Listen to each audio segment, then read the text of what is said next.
Yes, so I'd like to thank you all very much indeed, excellencies, dignitaries, honorables. We have ambassadors, academia, civil society leaders, and of course, PhD graduate students, researchers, and we are from all variety of background. I'm very much delighted to welcome you very warmly for this extremely important and timely issue, particularly security crisis in the Horn of Africa, as you can see the topic. So it is such an important subject matter that really concerns our daily life. And so it is time for us to discuss, particularly to understand this scientifically, and then shape the future together and find the way out together. So the objective, I'm sure, will be addressed later on, maybe other speakers as well. But I'd like to focus on only 2 points. The first point is IPSS, who we are. And then, of course, why we are cooperating with such excellent organization here, particularly Greater Horn, focusing on security issues. So IPSS is academic department, part of Addis Ababa University, which focuses on peace education, peace research, community outreach, and policy dialogue. It focuses on these areas so as to make knowledge work for the good of society. And we are also very happy, of course, to focus particularly on this security crisis in Africa with this Greater Horn organization led by my brothers, Professor Kidane Mengistab, and of course others together. So this is, of course, our first time to cooperate with our brothers, our colleagues in the Greater Horn of Africa, which is just the beginning point. So why should we focus on this? Already it's been mentioned a moment ago. It's a real concern.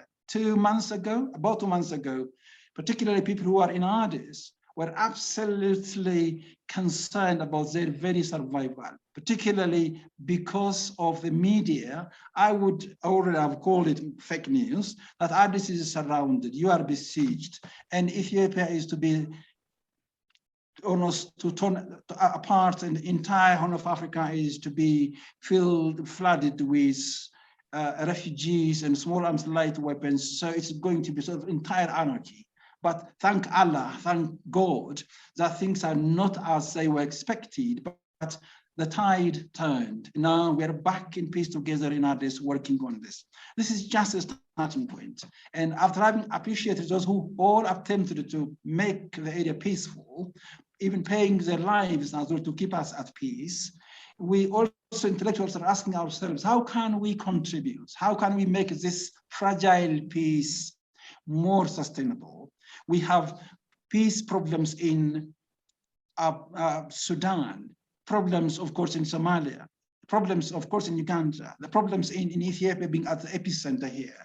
So our discussion really is going to focus on that. We believe that peace in Horn of Africa has implication to the entire Africa and the whole world, because we believe in philosophy of peace, that peace is indivisible. One's peace is the other's peace. We can't think of development or advancement without peace. So that working together for peace, I think, is the right aim and noble cause to live for as well as to die for. So colleagues, ambassadors, excellencies, once again, thank you very much for choosing to join us for today and to take part in this extremely significant issue. Of course, from my part, we are very happy to contribute whatever we can from IPSS, and we are very much delighted to be working together. And having said that, I would say the meeting is officially opened and hand over to my brother, Professor Kidane Mengistab. All right. Thank you, Dr. Jonas. Good morning, everybody.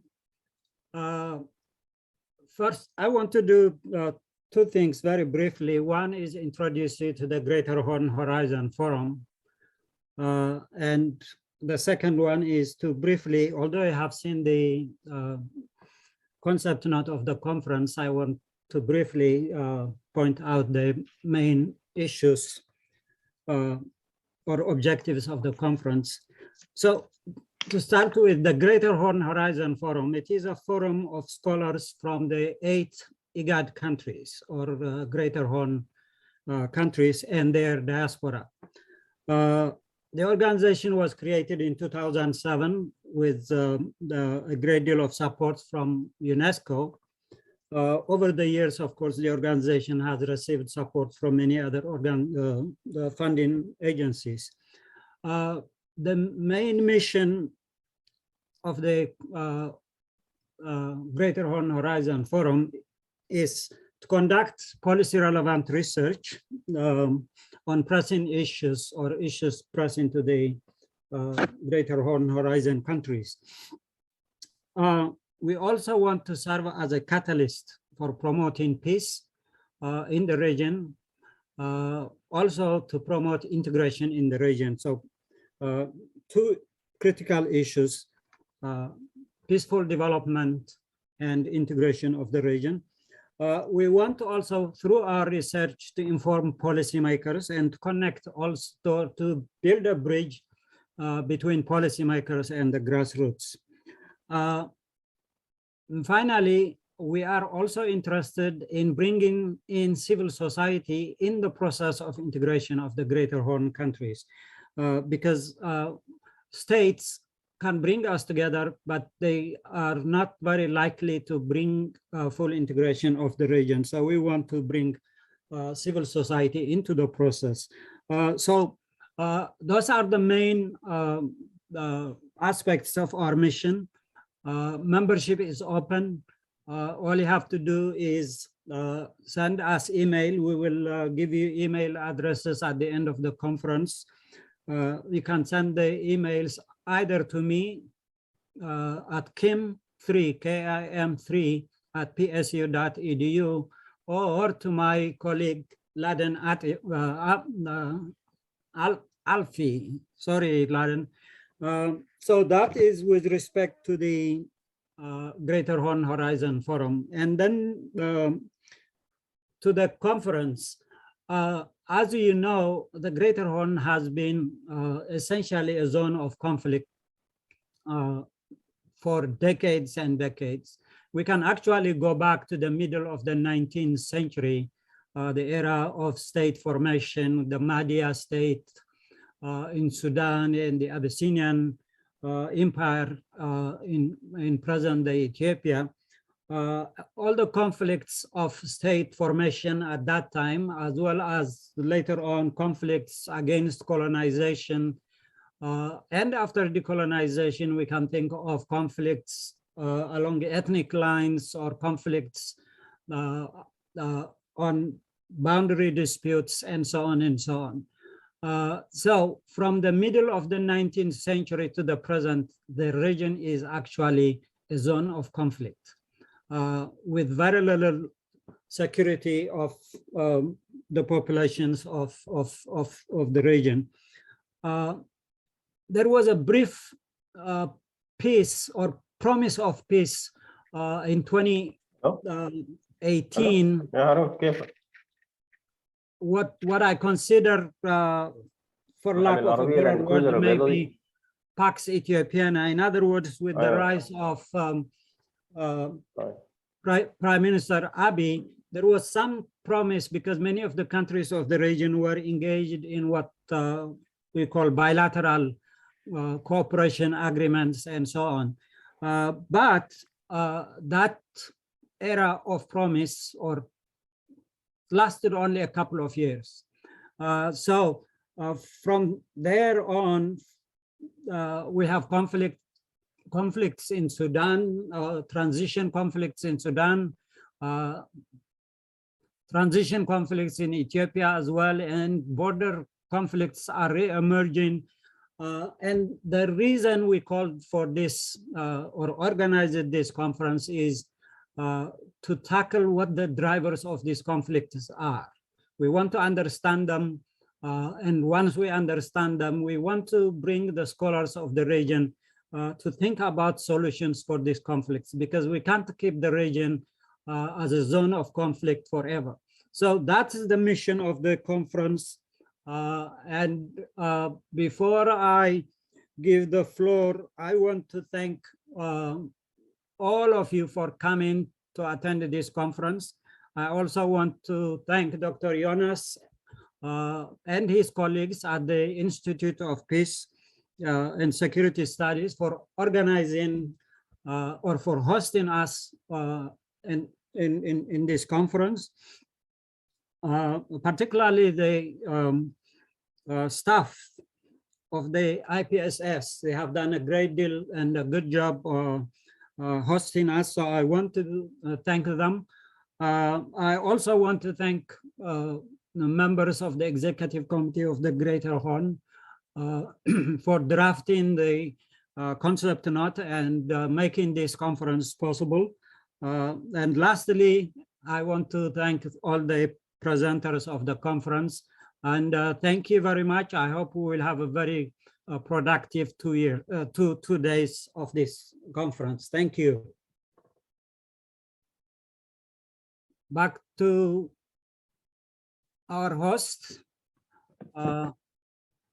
Do we have a host, Dr. Jonas, or should I go with, should I call on Professor Manzoor? Please do call him. It's quite good when we are working together. So call things far better on Professor Manzoor. I think you are the host, so maybe you should go ahead with the brief introduction or calling on the speakers, because I don't see myself as a host here. Yes, I'm going to chair Prof Kidane. Yeah. Dr. Asnaq is the chair. Asnaq is. Dr. Asnaq is the chair. Okay, Dr. Yes. Asnaq, then the floor is yours. Yes. Sorry. Yes. So thank you, Prof Kidane. Thank you, Dr. Jonas. We have a wonderful pool of panelists: Professor Munzul Asal, Dr. Moses Kissa, Dr. Mahad Wasunge, Dr. Jama Musejama, and Dr. Jonas Ashine.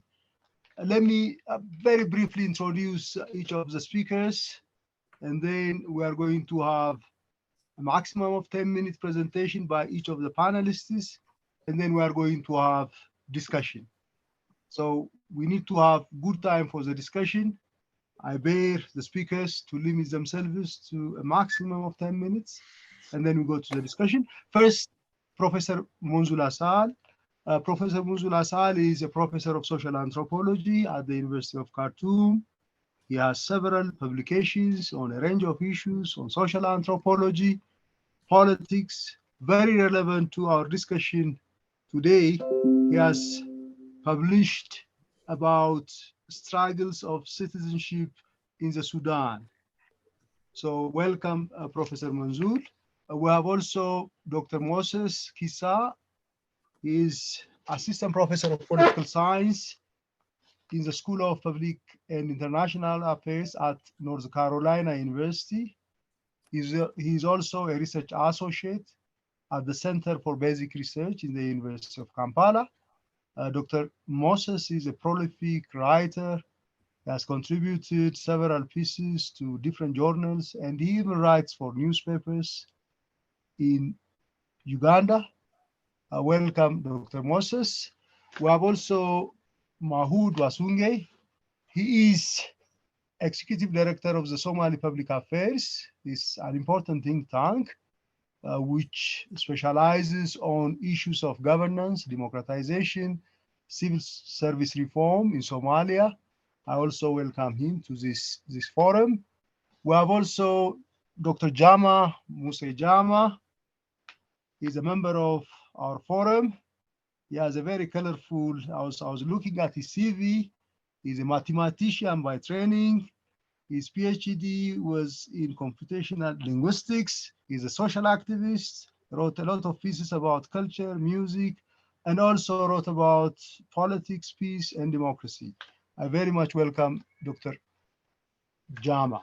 The last speaker, Dr. Jonas Ashine, is an assistant professor of political science at the Department of Political Science and International Relations at the Addis Ababa University. He's my colleague.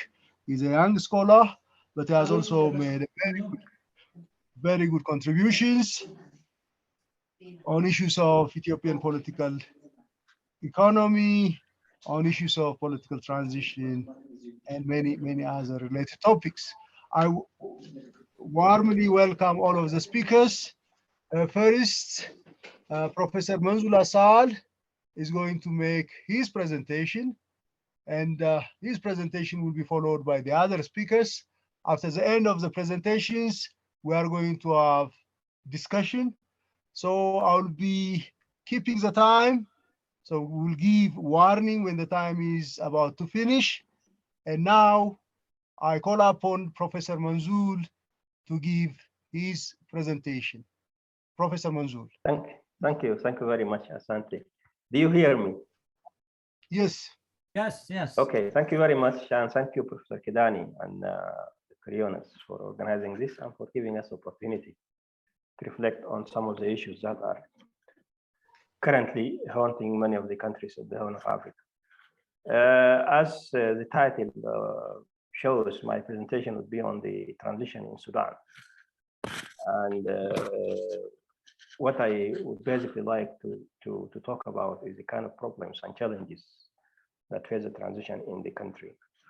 Of course, all of you must have followed the Sudan revolution in 2018 and the downfall of President Bashir in April 2019. When Bashir was toppled, a military council was put in place. It was called Transition Military Council. But those who brought down Bashir were adamant that there shouldn't be a military rule in the country. And the process to have a transitional government that would eventually lead to elections started by negotiations that were facilitated by the African Union and the IGAD, the Ethiopian Prime Minister Abiy Ahmed, and the special envoy of the AU, who brokered the whole deal. I will come to this, but first let me just mention that Sudan has witnessed 3 transitions. The first one was in 1964, when a revolution, the so-called October Revolution, toppled the then military leader, General Ibrahim Aboud. This was followed by a 10-month transition, and a multi-party elections was held in 1965. It was short-lived. After 4 years, we had another military coup, General Numeri, that ruled the country for 16 years. Again, Numeri was brought down by a popular uprising in 1984. And then again, a transitional government was put in place, this time by a military council that was made of 20 generals. They continued for 1 year, and again, a multi-party elections was organized. And then we had a democratic government of Premier Sadiq al-Mahdi that ruled the country from 1986 until 1989. Then we had the Bashir military coup in 1989 that ruled the country for almost 30 years. And then we had the third one that I will be talking about today. This one is started in April 2019, where a military council, the Transition Military Council, ruled the country from April to July. Then followed by civilian military partnership on the basis of what was known as the Constitutional Declaration that was signed in August 2019. The signing of the declaration was actually well attended by key African leaders, including the late Chadian President Idriss Deby, and then Salva Kiir, and then Abiy Ahmed, and then the Egyptian Prime Minister, just to show support for the whole process. In my judgment, this transition is quite tumultuous, as I tried to say, and I'm saying this as an optimist because other people would simply say that the transition has collapsed as a result of the October 25th military coup of last year. But for now, let me emphasize the point that the so-called civilian military partnership failed. It didn't work. And the very fact that it didn't work is what we are experiencing for the moment. Now, from April to June 2019, there were very difficult negotiations between civilians, as represented by the so-called FFC, Forces for Freedom and Change, and the military leaders. What made these negotiations quite difficult and tough were, to my point of my mind, two key reasons. The first one is the reluctance of the military council at the time of taking tougher measures with the remnants of the former Bashir regime. This is the first one. The second reason was the killings of the civilians by the security forces as negotiations were taking place. But then a disastrous event happened on June 3rd, 2019, and that was the dispersal, the violent dispersal of the sit-in front of the military headquarters in Khartoum, where too many people got killed,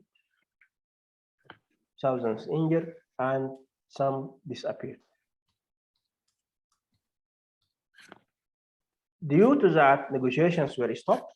The civilians were adamant that they will not sit again with the military leaders. But then, on the pressure of the African Union and the leadership of the EU, the civilians agreed to get back to negotiations. And after a month or so, a document was arrived at, the Constitutional Declaration, which was, as I said, signed in August 2019. And then Hamdok was confirmed as a prime minister in August, and he formed his first cabinet in September 2019.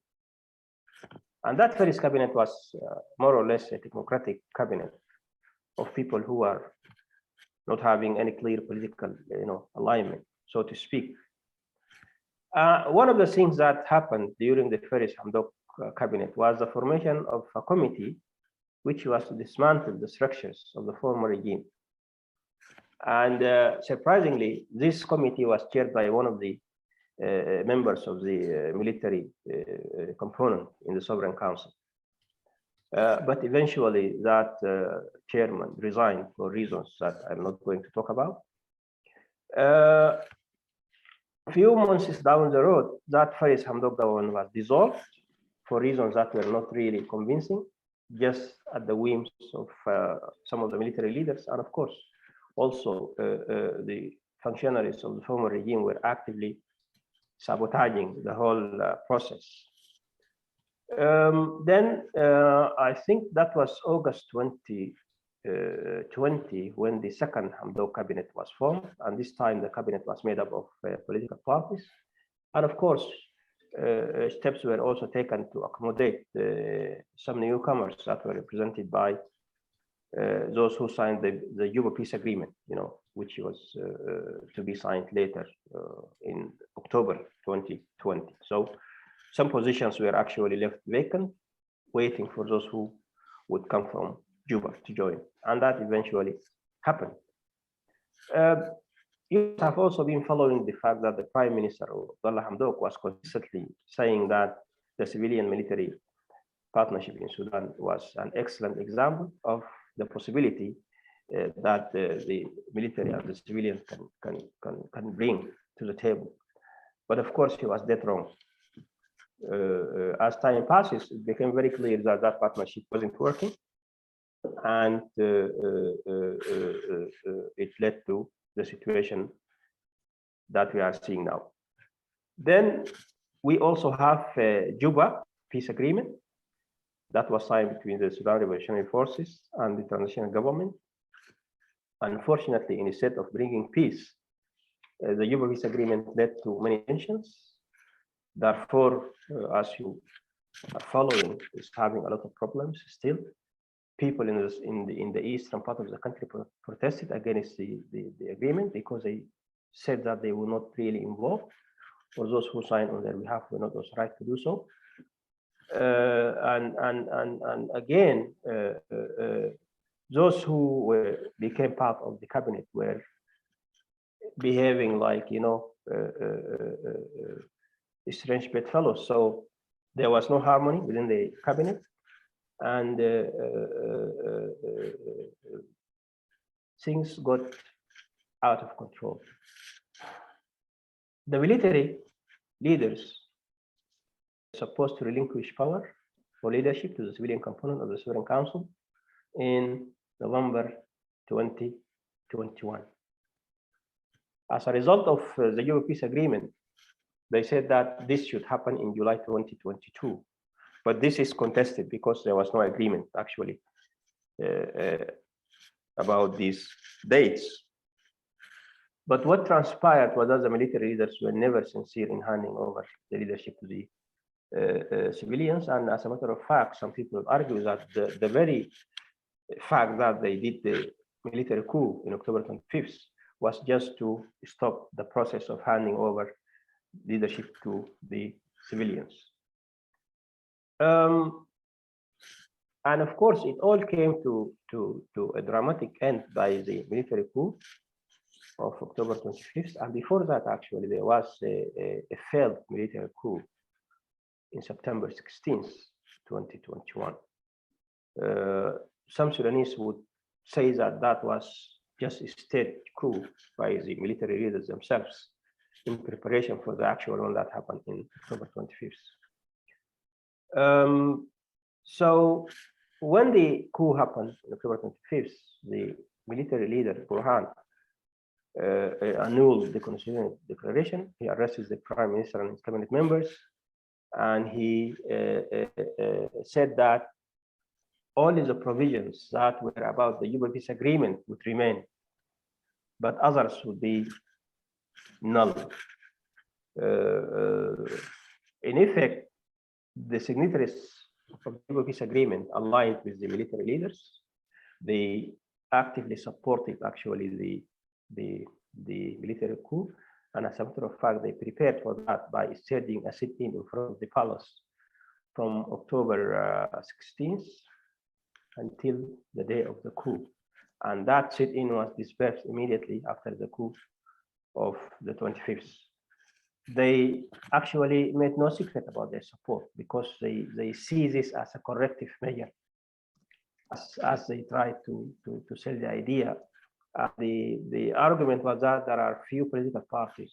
They call them the group of four: the Umma Party, the Sudan Congress Party, the Unionist Coalition, and the Baas Party, who were part of the Hamdok second government, plus, of course, the signatories to the Juba Peace Agreement. When the coup happened, people took to the street, and there was massive protests all over the country. The coup was going to fail, so the military leaders,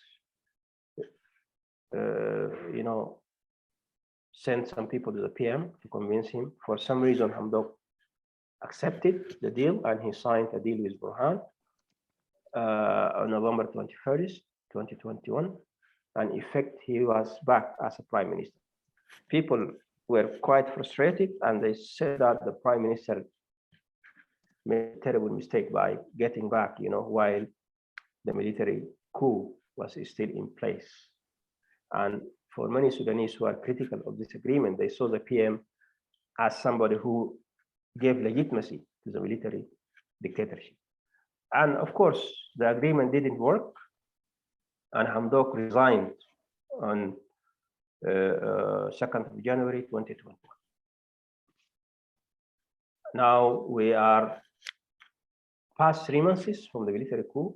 Things are getting from bad to worse. The economy started to deteriorate again. The entrenched community is holding back its support, whether this is political or economic support. People kept taking to the streets. From October 25th until now, more than 78 peaceful protesters were killed, thousands were injured, and thousands were arrested. This is the status quo of the situation in the country. Now, why are we having what I call a tumultuous transition? And as I said at the beginning, this is actually a very optimistic view, because people actually argue that the transition has already collapsed. Mansour, Why did we have? Professor Mansour, Yes. Professor Manzoor, sorry to interrupt you. Kindly finish in 2 minutes time, already close to 15 minutes. I'm sorry.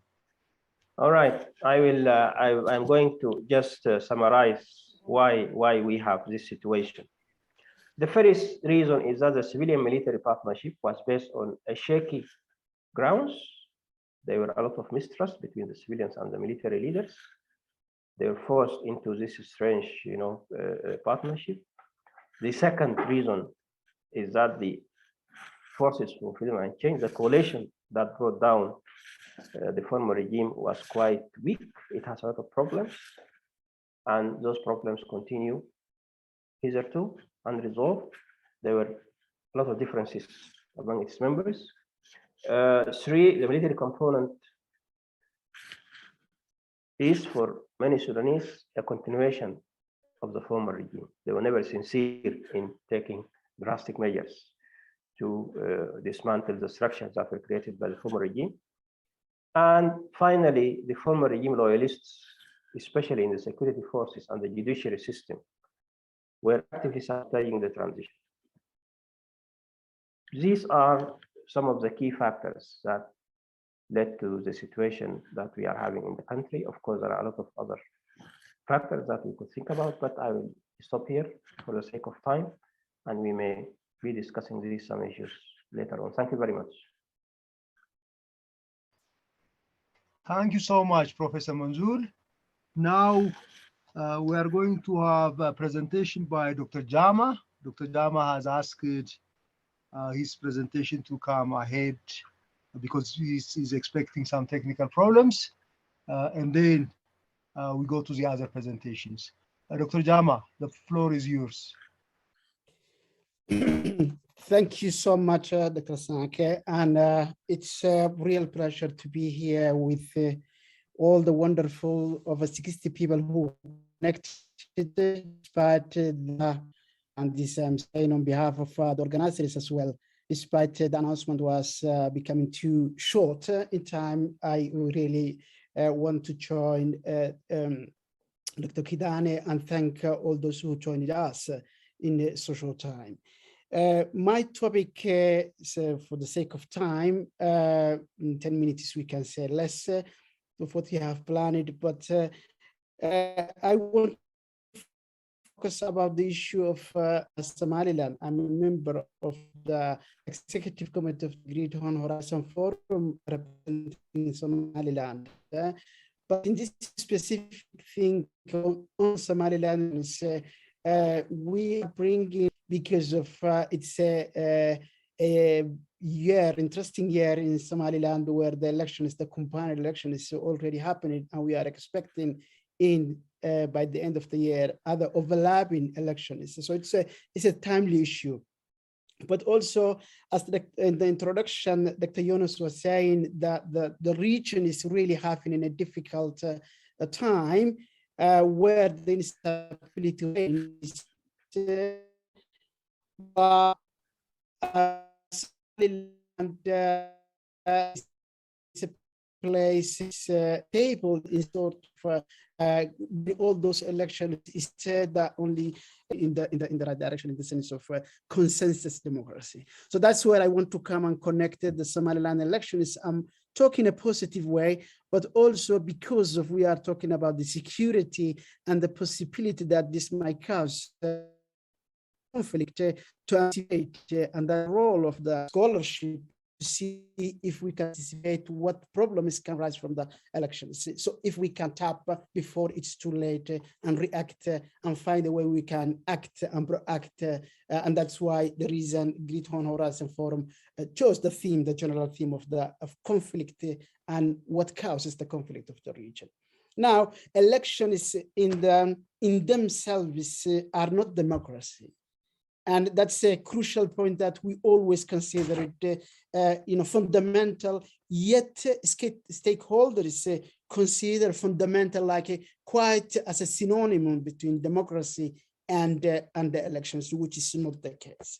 The second point I want to say is that what happened in Somaliland is a unique because of democracy is a quite perfect definition of census democracy. Sometimes vital state formation decisions or legislation forms or political disputes and elections are made through a consensus among the stakeholders before even we reach the elections. Even if these conditions sometimes are breaking the written and sometimes unwritten laws of the country or the constitution, but yet what comes or everything is this sense of consensus democracy. Scholars, Western scholars say hybrid democracy. I don't like the word hybrid. I define the democracy in Somaliland another kind of democracy, since it serves what democracy is about. So this word that has been prized and sometimes abused, overused of the hybrid system of democracy, I would just call unique form of, as every society agrees to have this kind of consensus democracy. I want to look at the negative side, but the positive side. Now, time, I know are connected here, they are coming from the region or somehow region, so we will not be going in detail in background, but for those who are interested to read the long letter can leave me their email on the chat, then I will definitely share with you. What I want to focus in this few minutes is if there is a negative connotation of the Somaliland democracy when it comes to this consensus democracy. Because if we figure out that negative thinking, we know how many positive things that are taking place, we know the stability, we know the process of the democracy in Somaliland, but I want to look at what's the negative side that this consensus sometimes can, in order to anticipate further problems that might come. So if there is something really negative connotation of Somaliland democracy, is the chronic postponement of elections at every level. So that's one of the things that are chronic in our good things of democracy that were taking place. The postponement of elections was a huge problem since we are having in a year, and I would say only within 2 months of time, 3 elections that have deadline. For those who at the back, the land constitution says that every political associations should be read in a way to identify the 3 national political associations, the national political parties. And in order to do this process, we have the deadline in December. We have if there is an election is and should happen this year. We have the line of the good, the upper house parliament, we have this budget. I hope you're hearing me because I feel the instability of my connection. So within the last 2 months of the year, we have these major 3 deadlines that are coming. And now the legislator is dealing, and this is, it's interesting to write, to talk about because it is timely, but it's also uncertainty at all because of the find a way that to agree states and to agree how to proceed with these elections. Now, what happened? This disagreement is of the elections postponement have never put the risk the state security when I'm talking. Not all of the elections parliamentary versus local council versus provincial has been changed, and there was another in all stakeholders. Again, consensus. Days changed and agreement. Professor Jama. Yeah. Hello. Yes.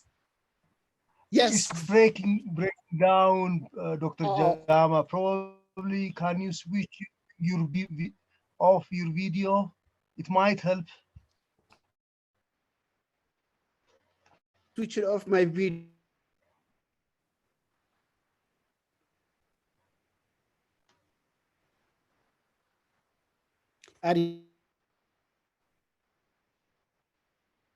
Hmm. there, Okay. Yeah, still. Dr. Snack, can you give me the light if are you hearing me? Now, yes, we can hear you now.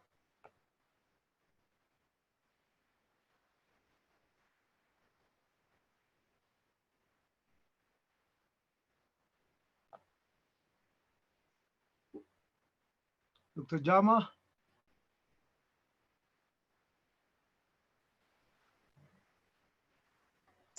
I hope now I sorted out my problem is, and I hope they are receiving me now. Okay, now, yes, it's good. The Okay. voice is good now. I hope now I switch it. I just changed the technical problems for the connection. But I hope my 2 minutes lost will be prepared in the time. But Yes, yes. Thank you. Yes, You. definitely. Thank you, Chair. So what I want to explore, the fundamental point was, as we were saying, even sometimes the result of the ballot highlights some incongruences, small to the limit that the contention comes close to the 80-40s of differences. And yet there an agreement between all stakeholders.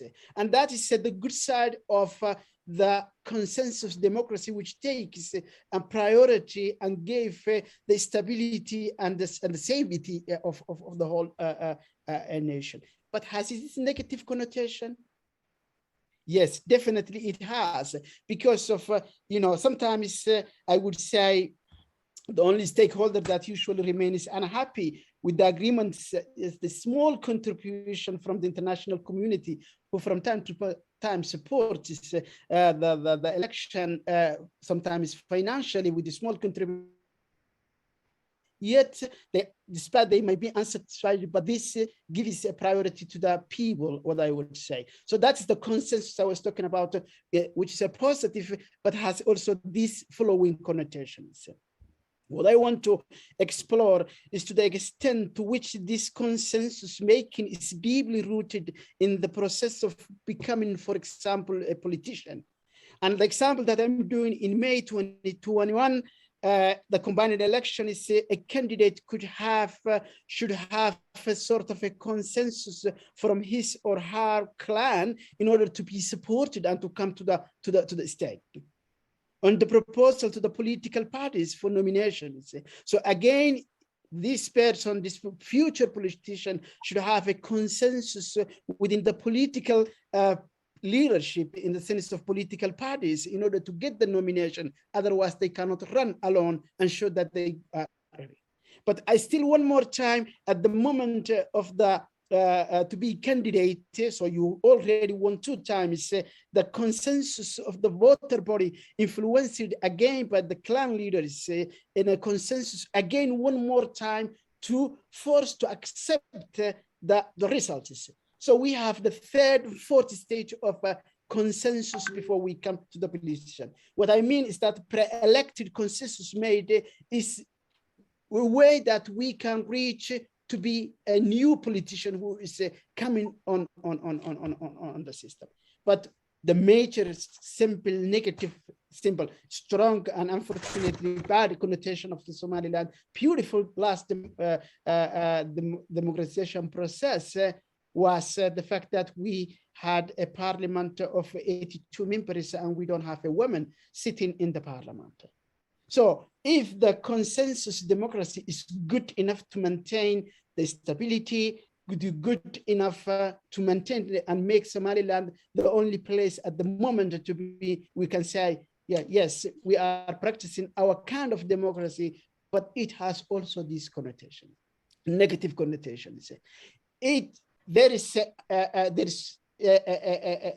when it comes to the issue of the clan, when it comes to the this deeper, if you want, in-depth consensus, there is when it comes to the negativity, there is a light at the end of the tunnel. What happened, for example, the combined election is we had one parliamentarian and one local councillor who got roughly like 21,000 or 26,000 or 20,000 votes, not using the card of the polling this kind of consensus that I have at the last step that I have mentioned, because of even them, they had to get the consensus before coming on the stage.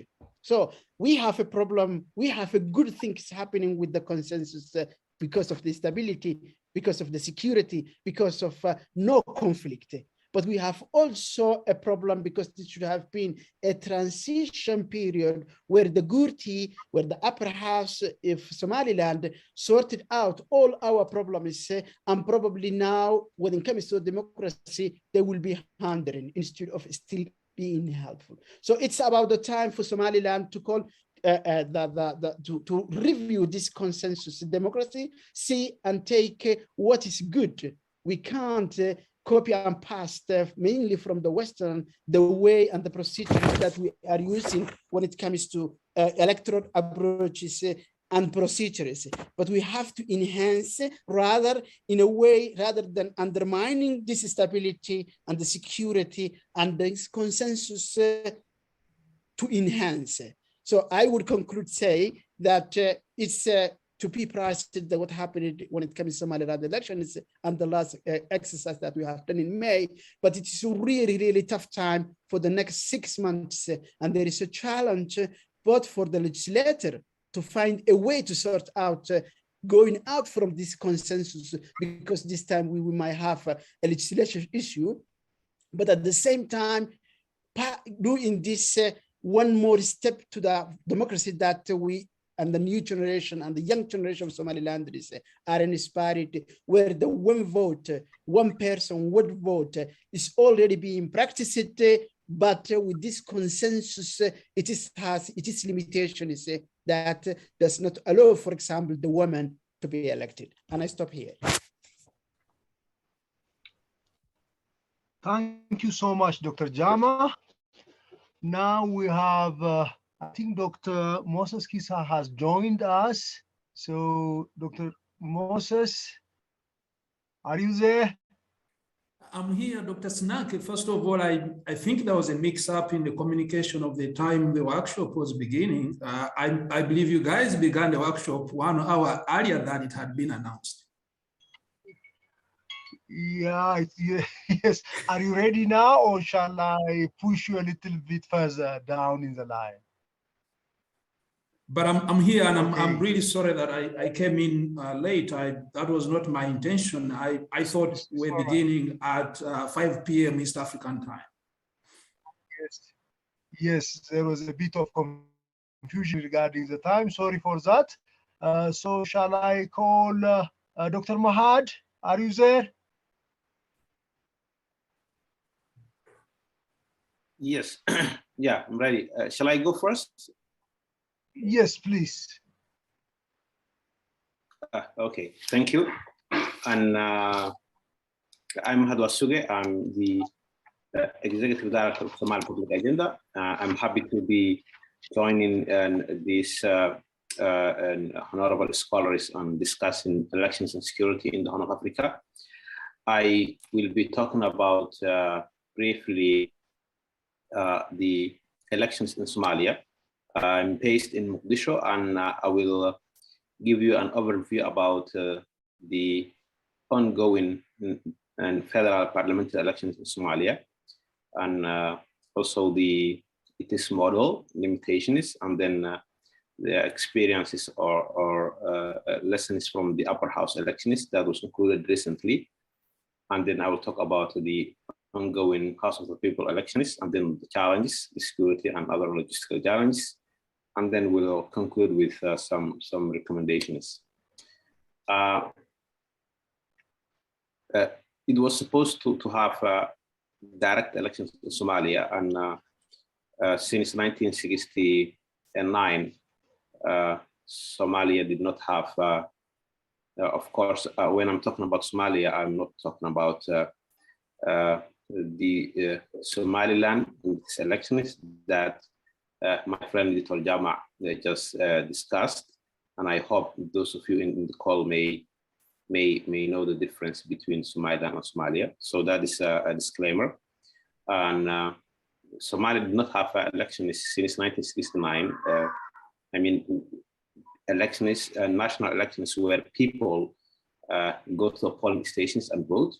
And there was a military dictator who took power in 1969, and up until 1991, the country was under a military government. And in 1991, the total government collapsed. And since the year 2000, Somalia had a weaker transitional and federal governments. So those of us who were born in the country during that time did not get the opportunity to go to the polling centers and vote for their leaders since then. And there were some indirect election processes that have been agreed in the past to for the transition. So I will talk about the current elections, because at the beginning in the year 2016, there was indirect elections, and the vision was that Somalia will have direct one person, one vote elections in 2020. But that didn't happen because the federal government mandate is 4 years, and when the mandate was about to end, there was an elections discussions on the next political dispensation and what kind of electoral model that can be agreed to do the elections in this time. So Somalia have a federal government and federal member states, 5 federal member states. The leaders of the federal government and federal member states started to establish a council called the National Consultative Council. They met in a city called Sumrep in Galmudug in August 2020, and agreed that the country will go to another indirect elections. That indirect election model was refined in another meeting in Mogadishu in September 17, 2020, that laid out the electoral model. Once that agreement happened, there were 3 main challenges to proceed with the agreed process. The 3 main challenges were, it included civil servants and alleged members of the security forces who were appointed as members of the election management bodies. Also another main challenge was the management of the elections in the Gather region of Jubaland, where 16 seats were designated to be elected there. And also another challenge was to manage the elections of the politicians representing the Somaliland and regions at federal level in here in Bishop. While there was this stalemate, the mandate of the president, the constitutional mandate of President Farmaajo expired without final agreement on these 3 challenges. This was an unprecedented situation and uncertainty about what could happen in such situations, because Somalia didn't experience such a situation, and there was meetings in Baidoa, and then on technical issues and how to address these 3 outstanding challenges. And while there is no full agreement on the way forward and how the elections will happen, there was a gunfire in Mogadishu on 19 February, where a hotel hosting 2 former presidents and other politicians were started a fighting. And because the day after that, 19 February, it was planned to have a huge demonstrations in Mogadishu. And there was also another subsequent firing of demonstrators who were being led by politicians, including former Prime Minister. These efforts to dialogue again in March fell apart, when the House of the People speaker, whose mandate actually ended in extended. It is the mandate of the government, of the president, and mandate of the parliament for 2 years. It was another controversial situation that dragged on the elections, and there was actually an active fighting in Mogadishu, where security forces opposed the 2-year extension, and some of them formed a coalition and took over districts in Mogadishu. And then what happened was that the parliament met again, and the president met with the parliament and requested to repeal their previous extension. And that was May 1st. And then on 27th of May, a new agreement was signed addressing the 3 main challenges I talked about that hampered the progress of the elections. The indirect elections is a model, have a number of features. I want to give you a bit of clarity on the agreed model. First, the agreement is that the electoral delegates, there will be a clan electoral delegates voting for each member of the parliament. Somalia has 2 chambers, House of the People and the Upper House. So the Upper House is 54, House of the People is 275. So the agreement is that 101 and the 275 seats are based on a clan power share 4.5 formula. And the agreement was that each sub-clan who has a seat in the parliament, 101 delegates from the same clan would elect will vote for the seat. Second, the electoral constituencies is, well, in each federal member state was agreed to be 2. Initially, it was 1 constituency. So in total, there are 11 electoral constituencies in 5 federal member states, each hosting 2, and Mogadishu. The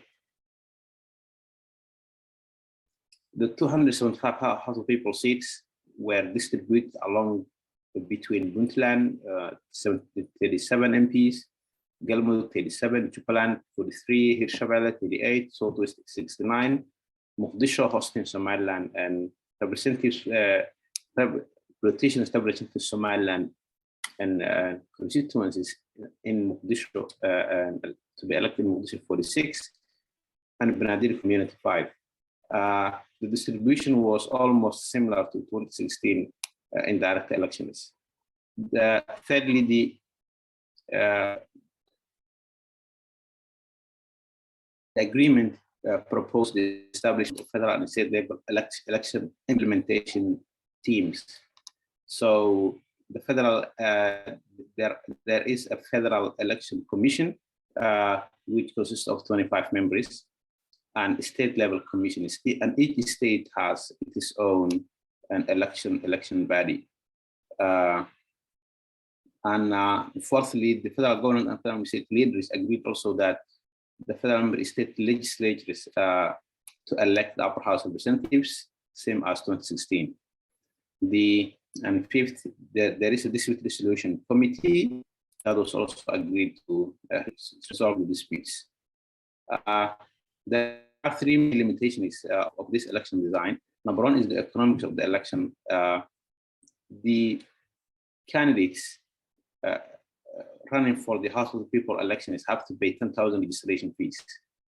And the upper house candidates have also to pay 20,000 registration fees. So this is quite high and locks out many potential candidates, especially in a country like Somalia, where people cannot afford such a money. And this is basically a double of the registration fees of 2016. In fact, additional costs were agreed, including charges, delegates voting for the House of People to pay $30 clearance fees. Candidates also to pay another additional $750 clearance fee. So this was more or less a challenge and heavily monetized election model. The second limitation was that the previous parliament, 24% of the parliament were women, and it was said that each clan with 3 seats, one of it must be women. But there was no clarity on how this will actually be implemented. And finally, the time frame was another main challenge. There were several agreements, as I said in the beginning, and all of these agreements proposed a timeline for the elections, and all failed. And the last agreement, which actually take place in January 9 this year, there was an agreed timeline, which is the elections to be concluded on the 25th of February this month, and that also seems to be a difficult target because about 36% of the parliament were still elected, and another significant percentage remains. The upper house elections were concluded. It's 54 elected by members of the state legislatures, and it was the first 4 members of this were elected in Jubaland in late July 2021, and the final 2 senators were elected in Dusamareb in November 2021. So the process of electing 54 senators took almost 3.5 months, and it's a very slow process. And the process was a bit complicated. I don't want to go deep into the details on this, but what I want to emphasize is the federal president significantly manipulated the Senate elections and in their respective constituencies.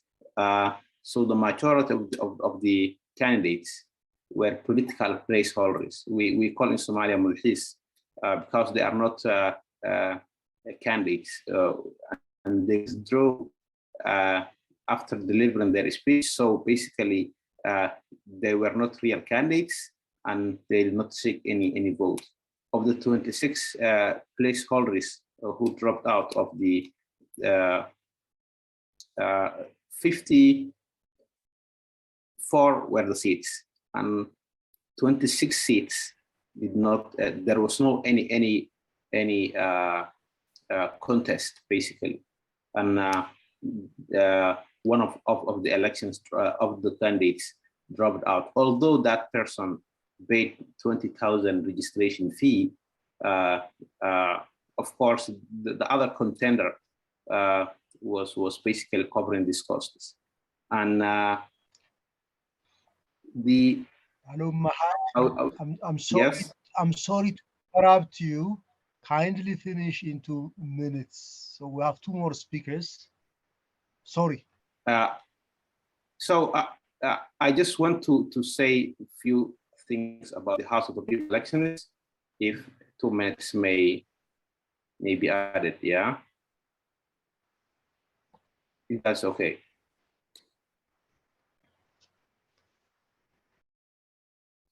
So House of the People elections started in November 2021. So it's were 36%, 30% are women.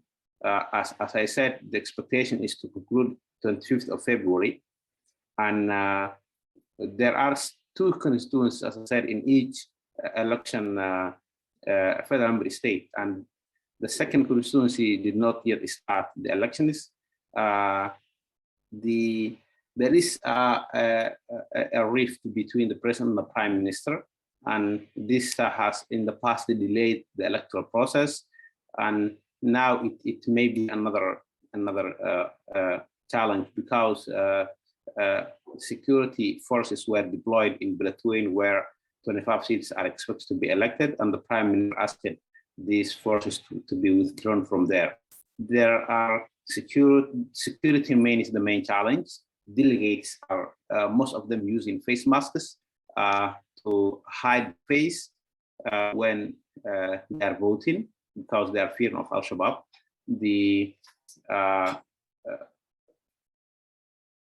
So that is another challenge. There is a dilemma to expedite the electoral process while also fixing the inclusivity and the transparency of the elections.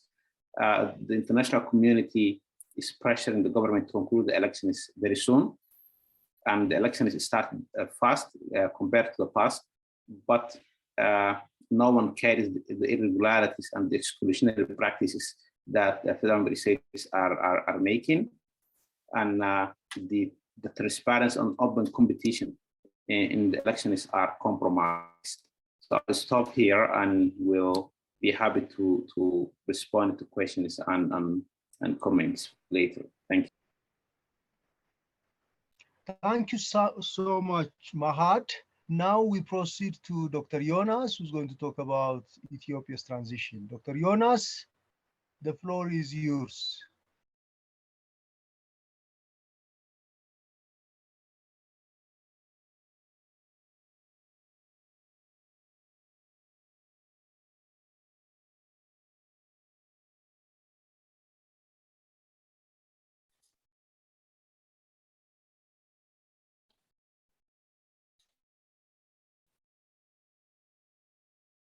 Good afternoon.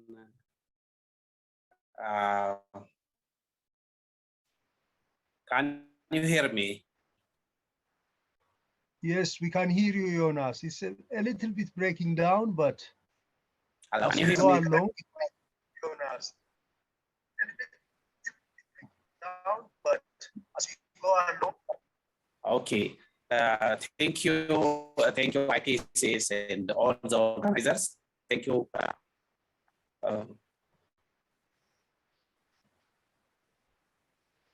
Okay. I can't hear you. Jonas, maybe if you can switch your video off. Yes. It could. You are breaking. It's breaking down. Switch video off. Yes. You are breaking. It's breaking down. Okay, let me try now. I think perhaps.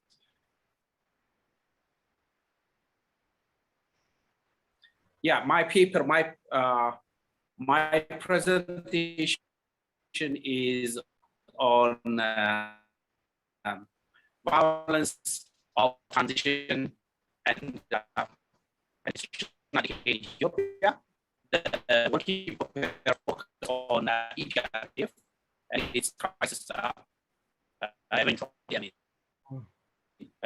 Historically, it's becoming.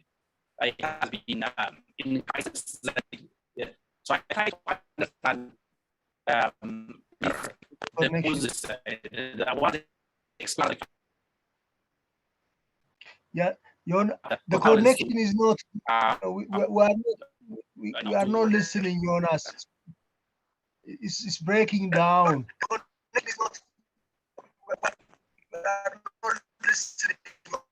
Okay. Okay, let me try again. What about now? Okay. Okay. Let's try. Maybe we. Can you hear me now? You can also. Now, okay. Let's try. Maybe you can also. Now, okay. Okay. So the people on violence transition and nationality focusing on what about now? Can you hear me, please?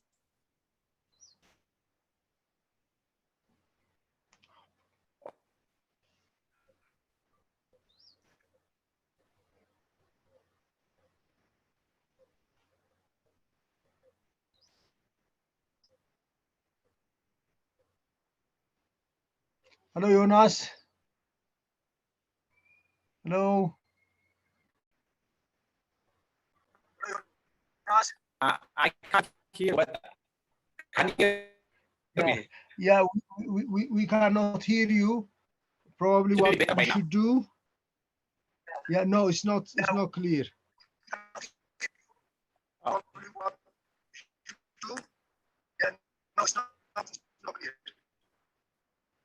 Oh. Okay. It is a university network. Maybe Jonas, let's do this. Maybe you can start your computer, try, maybe you can switch off and come back. In the meanwhile, we can proceed to Moses.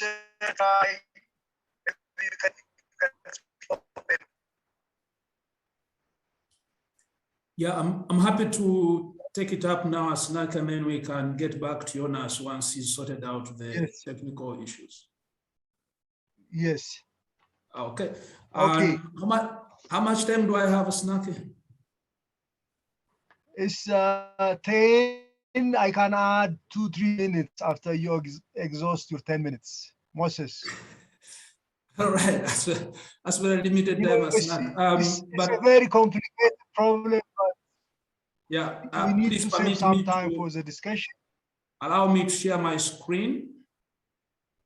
Yes, please. Okay, are you able to see my screen? Yes, I can see. Excellent. First of all, thank you very much, Snake and all the colleagues who have organized this.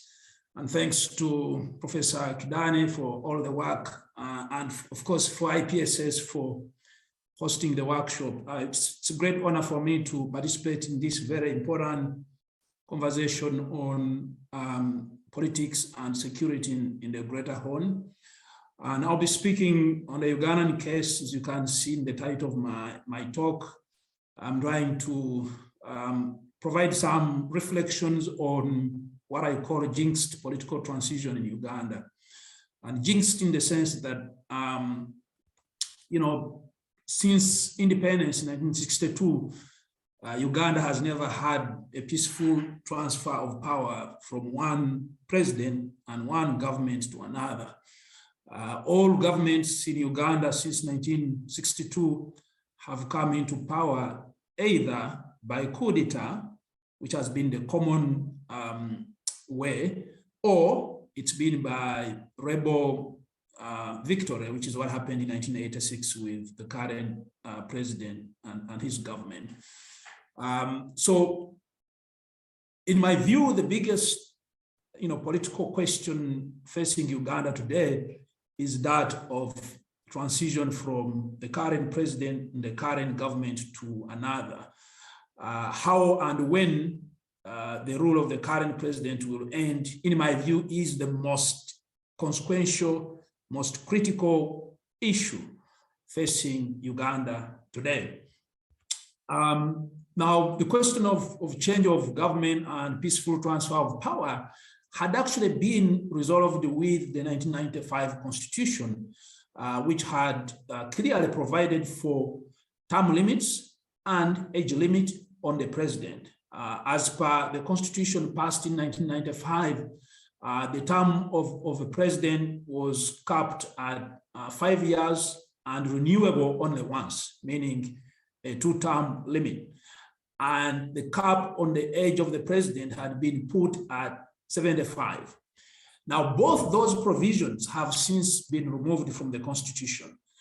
The presidential term limit was deleted from the Constitution in 2005, paving way for President Museveni to stand again in 2006. Otherwise, he was supposed to step down in 2006 if the 2-term limit in the Constitution had been maintained. But it was removed in 2005, around the same time that the country also opened up to a return to multi-party competitive politics. The age limit had been in the Constitution until 2017.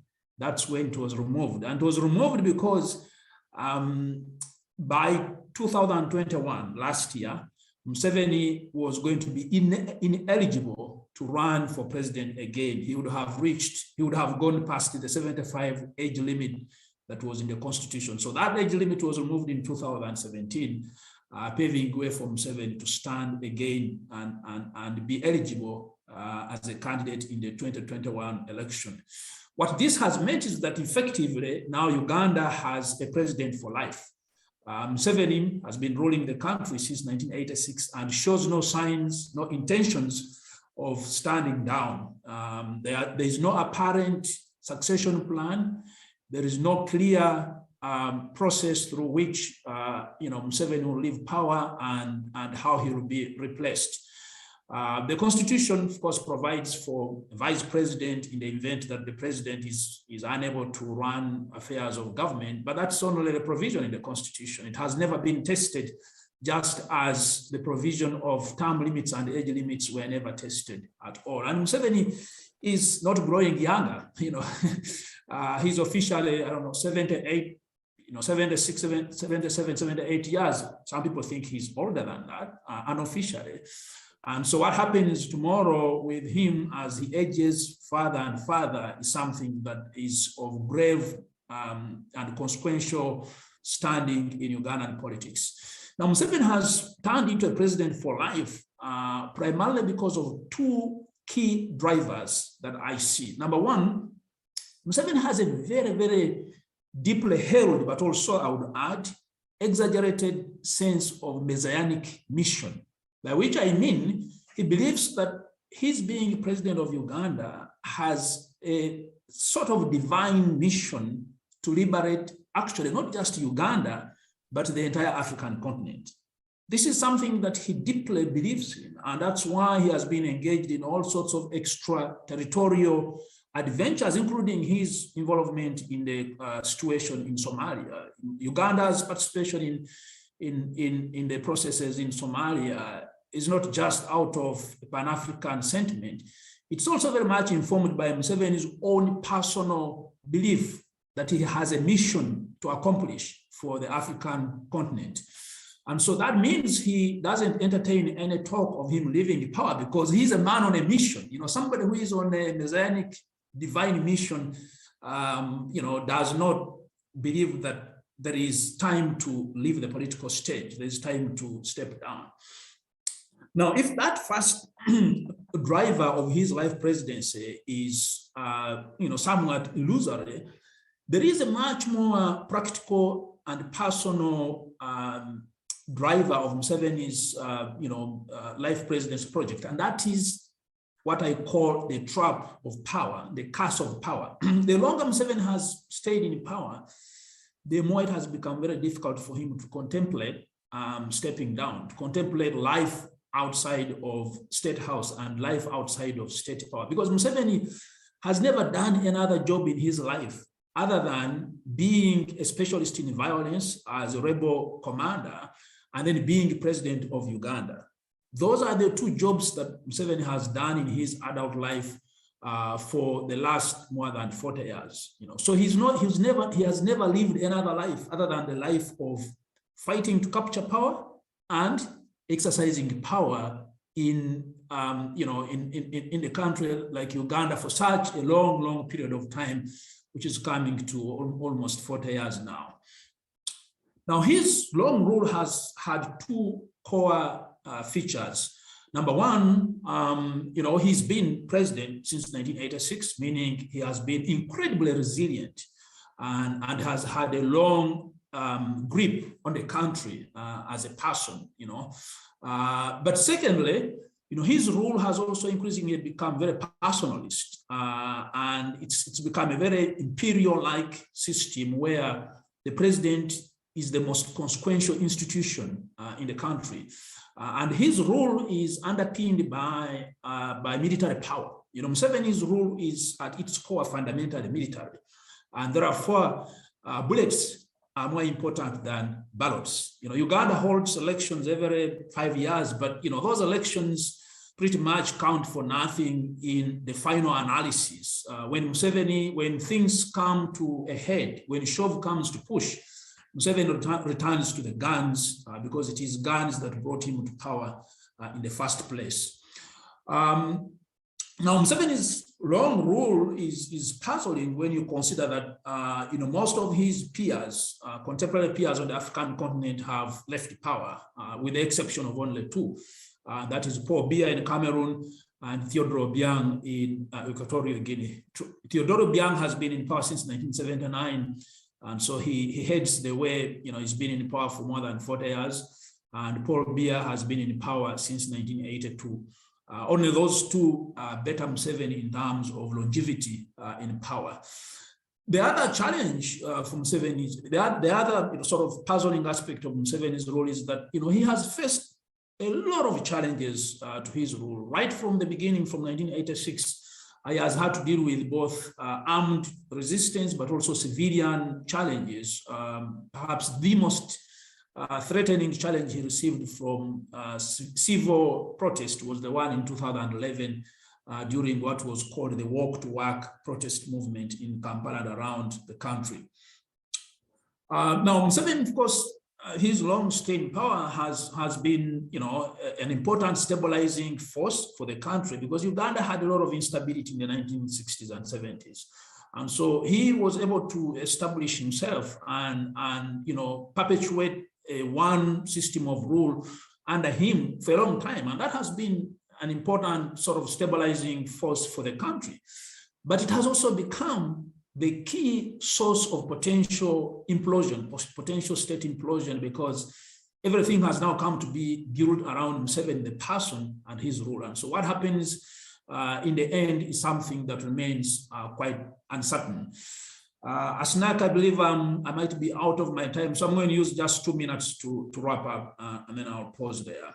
So just some quick sort of facts and context. Museveni's rule of more than 35 years, 36 years now, is longer than the combined rule of all previous governments in Uganda before 1986. And those were 7 different governments that preceded him. And today, the Ugandan population is estimated at more than 45 million, which means the population of Uganda has tripled. It was only 16 million in 1986. And the vast majority of Ugandans are young people, way below 35 years of age. Many of them, the vast majority of Ugandans were born after Museveni had come to power. And this presents a huge demographic dilemma for the country, because you have a huge youth population in a country of very limited opportunities. And the other thing which I pointed out earlier is that Museveni has had to deal with a lot of armed resistance to his rule. Up to about 2008, more than a dozen armed rebel groups had been fighting him, and he successfully weathered that storm of armed challenge. His son, Muhoozi Kainerugaba, in 1986 was a kid, small boy, of only 12 years. And today, his son is a 3-star general, and is believed to be, somebody who is in line to succeed him. But just imagine that in 1986, when the father captured power, the son was, only 12 years old. And of course, a lot of things have changed, including, the fact that the internet is now such a big driver in conversations in Uganda, of course, and across the world, something that wasn't in place in 1986. Okay, so just some quick notes on implications for all this. The longer Museveni has been in power, the more it has become apparent that, principled politics have died. Progressive voices that used to be around him. And if you look at the current cabinet that he named last year, it's a cabinet that lacks the spine and lacks the alternative ideas that the country needs. So everything is now up to him. And elections, particularly in NRM, the ruling party's primaries, elections have become more and more violent because systems and processes have broken down. And then there is, an upsurge in transactional politics, and Museveni has to pay his way to stay in power. It's become very, very expensive for Museveni to keep power, which means, clientelism has even become more brazen and blatant. And then the other point is that, there has been a breakdown of minimum elite consensus, which had been embodied and inserted in the 1995 constitution. Now, Ugandan politics is very much built around defiance and contention by the opposition against Museveni. And then just one last point, Asnaki, and then I'll stop there, is that, you know, there's a lot of factional struggles around Museveni, even within his own family, and then the wider political landscape in the country. And all this means that, you know, succession will most likely be chaotic, if not entirely violent, because things, you know, do not have any, you know, strong foundation upon which they're proceeding. And so for me, unfortunately, I have to end on a rather, you know, doom-like and less optimistic point. You know, Uganda sits on a precipice, and anything tomorrow is possible, including state implosion. I'm going to end there, and thank you very much for your very kind audience. Thank you so much, Moses. We now proceed to Jonas. Let's try if Jonas is able to. Let me try. I hope it will work now. Can you hear me now?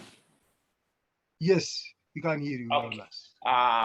Please Thank you, Moses. It really speaks with what Moses already presented in Ugandan case. It is a NRM case. Mine is EPRDF, how EPRDF institutional decay, institutional crisis led to violence and the violence of transition in Ethiopia for the last 3 years. So I will be presenting on what are the institutional explanation of violence in Ethiopia. As you know, Ethiopia has been engulfed in violence for the last 3 years, including the war in the north. And this violence, I mean, it is not like anti-colonial violence or a revolutionary violence. It is a violence post-Cold War violence, which is similar happening elsewhere in Africa for the last 10 or 15 years. It is a crisis of, you know, the mode of rule and the state-society relation, the crisis of ethnicity or the management of diversity that explain the violence, but particularly the crisis of the leadership, especially the crisis of hegemony within the party explains one of the factors that explain the violence in Ethiopia. When I say this, I'm not saying that there are no historical roots to the violence.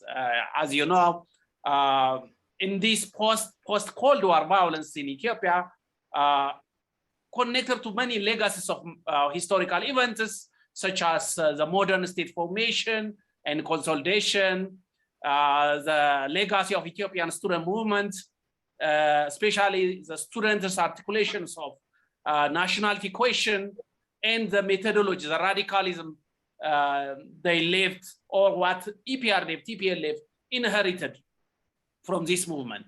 And also the response to many historical contradictions in post-1991 politics have been full of contradiction, which could have been answered for the last 2 and above decades. The first is the explanatory factor of this institutional crisis within EPRDF. When I say institutional decay, I mean the party, the ruling party hegemony fall into a crisis in which it failed to adapt and change to the time, to history, to respond to historical development in the country.